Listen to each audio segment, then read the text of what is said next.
Hello students, welcome to out की पाठशाला। देखिए आज हम शुरू कर रहे हैं chapter number 5 AP arithmetic progression. अब इसको समझने के लिए, इस चैप्टर को समझने के लिए आपको पहले ये समझना है कि एपी होता क्या है। देखिए एपी क्या है कि अगर मुझे कोई भी सीरीज दे रखी है 2, 3, 4, 5, 6 एंड सो ऑन, मैं ना इस सीरीज को एपी में कब कहता हूं, अरिथमेटिक प्रोग्रेशन में कब कहता हूं, जब इनके बीच का कॉमन डिफरेंस सेम होता है, देन इनको कहा जाता है कि ये जो है ये एपी में है। अब ये कॉमन डिफरेंस क्या है, क्या चीज क्या डिनोट करती है, मैं आपको बता देता हूं। देखिए डिनोशन समझिए, ए जो है ए, इसे कहते होते हैं फर्स्ट टर्म। एपी की फर्स्ट टर्म को हम बोलते हैं ए। देन आता है डी। डी का मतलब होता है students common difference. Common difference निकालते कैसे हैं, a2 माइनस a1 जब a3 माइनस a2 के बराबर हो तो हम बोलते हैं कि हाँ कॉमन डिफरेंस निकल करके आ गया है।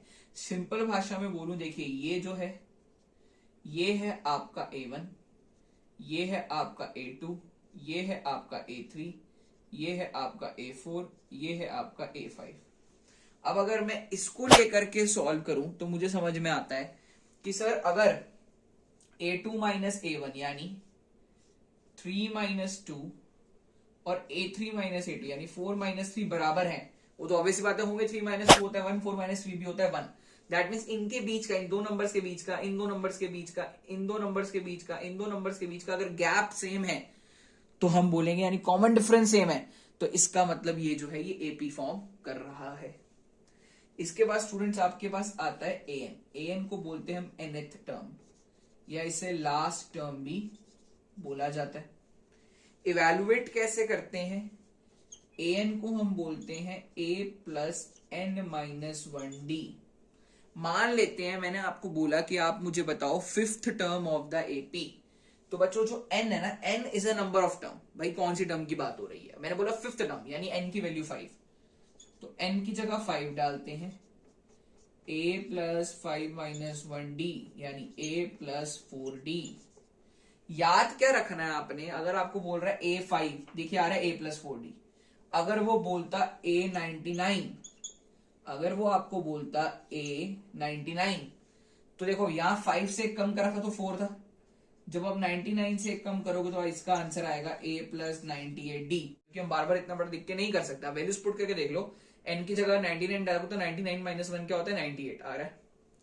ऐसे ही अगर आपके पास मान लेते हैं आ गया a 100, तो 100 से एक कम क्या होता है 99, तो इसे लिखते हैं हम a प्लस 99d। आपके पास आ गया, इसे हम बोलते हैं 100th term of the AP. अगर आपको भी बोले 100th term of the AP कैसे लिखोगे, तो आप बोलोगे सर इसका मतलब होता है a100 और a100 का मतलब होता है a प्लस 99d। ऐसे ही अगर आपके पास आ गया what is the 17th term of the AP, 17th मतलब a17, कैसे लिखेंगे a प्लस 16d।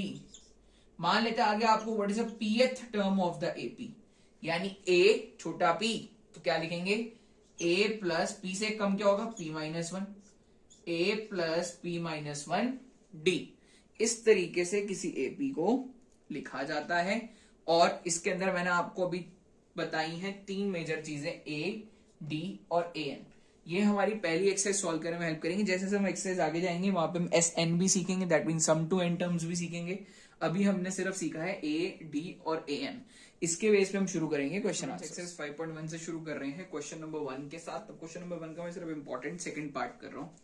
कह रहे जी आपको क्वेश्चन, अगर आपको कोई और पार्ट सीखना हो तो आपको यहाँ पर इंस्टाग्राम आईडी शो हो रही है, आप जाकर के डीएम करें, आपको वहां पे समझाया जाएगा। अभी मैं सिर्फ इंपॉर्टेंट पार्ट सॉल्व कर रहा हूँ। तो देखिए आपको क्या कह रहा है क्या ये एपी बनाता है। The amount of air present in a vacuum pump removes 1/4 of the air remaining in a cylinder at a time. कह रहे sir amount of air present in a vacuum pump removes 1/4 of the air remaining in a cylinder at a time. जो वो क्या कर रहा है, 1/4 of the air हर बारी remove कर रहा है। अगर मैंने एक बारी 1/4 एयर रिमूव करी तो जितनी बची अगली बारी उसका 1/4, फिर जितनी बची अगली बारी उसका, जो बची हुई है उसका 1/4 रिमूव कर रहा है।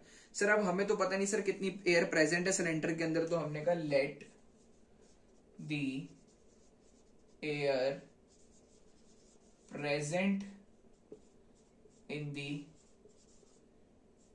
cylinder be x।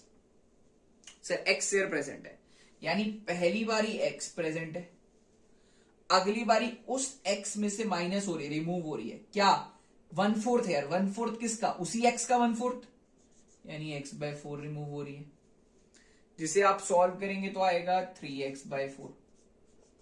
सर अब जो है ना सिलेंडर के अंदर 3x/4 एयर पड़ी है, अगली बारी 3x/4 में से रिमूव हो रही है 1/4। सर फिर से बात आ गई, 1/4 तो रिमूव हो रही है, बट 1/4 किसका, बची हुई एयर का, बची हुई एयर कितनी 3x/4, इसका 1/4 लोगे तो क्या आएगा 3x/16 आएगा जी।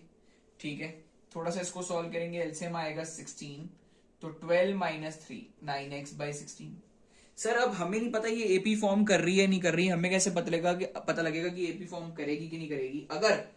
अगर तो a2 - a1 और a3 - a2 बराबर हो गए तो एपी फॉर्म होगी, अगर नहीं हुए तो एपी फॉर्म नहीं होगी। तो a2 - a1 करते हैं, ये रहा a2 ये रहा a1, यानी 3x/4 में से x और 9x/16 में से 3x/4, चेक कर लो, ये आएगा -x/4, और ये क्या है, एलसीएम है 16, 9x - 12x, 9x - 12x यानी -3x/16। सर ये दोनों चीजें जो है बराबर नहीं है, अगर ये बराबर नहीं है इसका मतलब ये क्वेश्चन के अंदर ये चीजें पी फॉर्म नहीं कर रही। यहां पर ये आ रहा है 3x/16, क्योंकि सर 16 एलसीएम आया, 9x - 4 के टेबल में 16 आता है, 4 जा पे 4 3 से 12, 9 - 12 - 3, तो सर ये दोनों चीजें बराबर नहीं है, a2 - a1 a3 - a2 के बराबर नहीं आ रहा, तो देयरफॉर यहां पर पता लगता है कि ये जो आपको सिचुएशन दे रखी है यहाँ पे एपी फॉर्म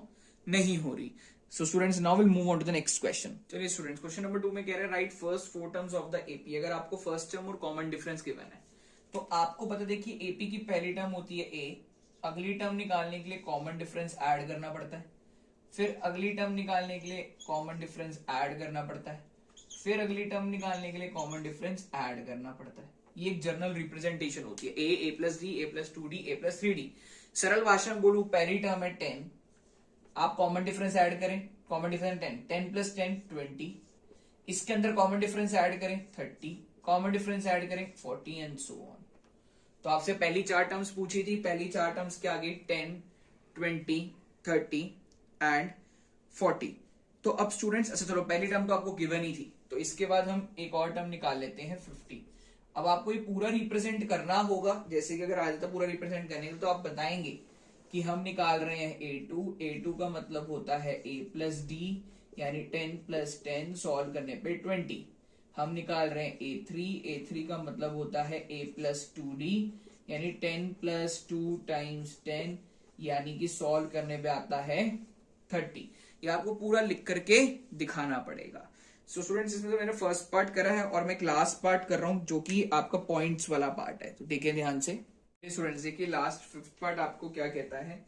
इसके अंदर सर हमें पता है a जो है वो है -1.25, a जो है वो है हमारे पास -1.25। हम क्या कर रहे हैं, अब हमें नेक्स्ट निकालना है। देखिए मैं दोबारा लिख रहा हूं, a जो है वो है -1.25। अब ये है a1, अपने को चाहिए a2 होता है a + d, यानी -1.25 - 0.25, -1.25 - 0.25 करेंगे तो आएगा -1.50। a3 चाहिए, यानी a + 2d चाहिए, यानी कि -1.25 + 2 × -0.25। जब आप इसे सॉल्व करेंगे तो आपको क्या मिलेगा, सॉल्व पूरा करेंगे -1.25, आगे आएगा -0.5, सॉल्व करने पे हमें क्या मिलता है -1.75, ये आया a3। फिर हमें चाहिए सर a4 क्या, इसके अंदर हम ऐड कर देंगे -0.25, तो ये आ जाएगा -2। तो स्टूडेंट्स ये हमारे पास हो गए question number 1 and 2। Thank you students, thanks for watching this video. आप वीडियो को लाइक शेयर एंड सब्सक्राइब जरूर करें। अगर आपको कोई दिक्कत परेशानी समस्या हो तो आप इंस्टाग्राम पे जाके हमें डीएम करके पूछ सकते हैं। Thank you students, bye bye.